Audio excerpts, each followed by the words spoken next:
राधे राधे दोस्तों, मेरे YouTube channel धार्मिक कथा में आपका हार्दिक स्वागत है। मैं आज आपको पुरुषोत्तम मास कथा का 13वां अध्याय बता रही हूँ। राजा दृढ़धनवा की कथा। बोलो विष्णु भगवान की जय। सूत जी कहने लगे, हे ऋषियों, अब मैं दृढ़धनवा की प्राचीन कथा तुमसे कहता हूँ। है देश के चित्रधनवा का पुत्र, महातेजस्वी, सब गुणों से युक्त, सत्य बोलने वाला, धार्मिक दृढ़धनवा नाम से विख्यात हुआ है। वह दृढ़धनवा चारों वेदों और उनके अंगों को पढ़कर विधि पूर्वक गुरुजी की पूजा कर दक्षिणा देकर पिता के नगर को गया।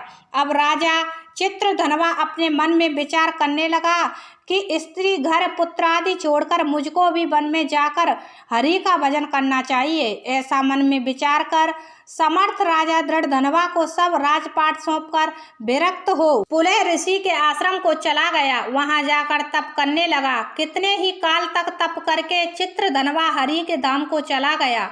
दृढ़धनवा ने जब अपने पिता की मृत्यु को सुना तब अपने पिता की सभी दैहिक क्रिया की और फिर राज्य करने लगा।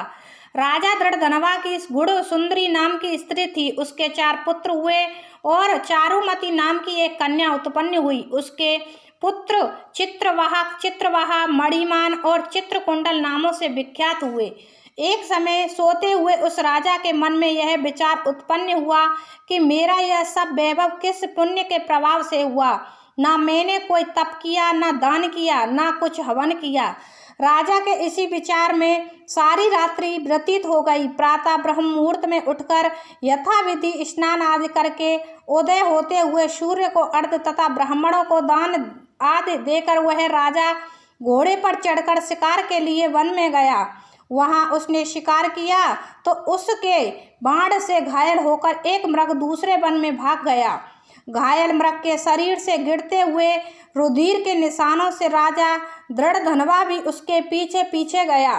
पर थोड़ी देर में मृग राजा की निगाह से ओझल होकर कहीं छिप गया। राजा ने प्यास से व्याकुल होकर फिरते फिरते सागर के समान एक सरोवर को देखा। वहां पर जाकर उसने पानी पिया।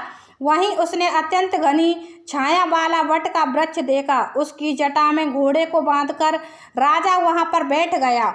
वहां पर मनुष्यों की वाणी बोलता हुआ तोता आया। राजा को अकेले बैठा हुआ देख वह सुख बार बार एक ही श्लोक बोलता रहा, तू पृथ्वी पर सुखों को देखकर सार वस्तु को नहीं विचरता तो कैसे पार पहुँचेगा। ऐसे उसके इन रहस्यपूर्ण वचनों को सुनकर राजा को यही सोच हुआ कि बारंबार यह सुख ऐसे वचन क्यों कहता है। क्या यह सुखदेव जी हैं जो मुझ मूढ़ को संसार सागर में डूबे हुए देखकर मुझको श्री कृष्ण का भक्त समझकर मुझ पर कृपा करके उद्धार करने को आए हैं। वह इसी विचार में था कि पीछे से उसकी सेना आ गई। वह तोता तो राजा को उपदेश देकर अंतर्ध्यान हो गया और राजा अपने नगर में सुख के वाक्यों को स्मरण करता जा पहुंचा। महल में जाकर एकांत में बैठ गया। उसने भोजन छोड़ दिया। वह निद्रा रहित ही पड़ा रहा, किसी से बोले नहीं। रानी ने आकर उसे प्रेम सहित कहा, उठो, उदास क्यों हो। किंतु राजा ना बोला। स्त्री का प्रेम निवेदन ठुकराकर राजा बहुत समय ऐसे ही चिंतित और दुखी रहा। ये 13वां अध्याय हुआ समाप्त।